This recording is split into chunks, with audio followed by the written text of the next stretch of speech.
छोरा मान्छेहरू जतिसुकै पीडामा भए पनि अरूको सामु आँखाबाट आँसु खसालेर कहिले पनि रुँदैन के। रुने बेला जहिले एकान्त खोज्छ क्या। किन थाहा छ? किनभने उनीहरू रुँदाखेरि अँगाल दिने मान्छे हुँदैन क्या, साथ सपोर्ट दिने मान्छे हुँदैन क्या।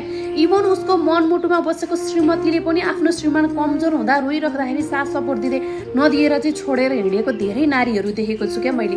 बुझ्नुभयो नि? अनि हाम्रो समाजले नै पुरुषहरूलाई के भनेको हुन्छ, कोही पुरुष रोइरहेको देख्यो भनेदेखि अरे हेर त कस्तो केटी मान्छे जस्तो, के रोको यस्तो यो, छोरा मान्छे भनेको त बलियो दह्रो हुनुपर्छ। अरे यार, छोरा मान्छेहरू चाहिँ इमोसनल नै हुँदैन त भने। उनीहरूको चाहिँ ढुङ्गाको मुटु हो त भने। उनीहरू पनि पीडामा हुन्छन्, उनीहरूको पनि मन हुन्छ, उनीहरूको पनि आँसु आउँछ, उनीहरूलाई पनि त दुःख लाग्छ।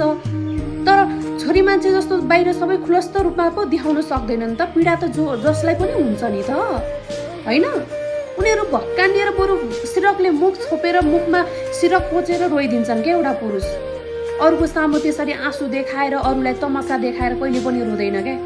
जतिसुकै पीडा होस् न, उमाथि वज्रपातै परेको छ भने पनि एउटा पुरुष कहिले पनि समाजको अगाडि आँखाबाट आँसु खसालेर रुँदैन क्या।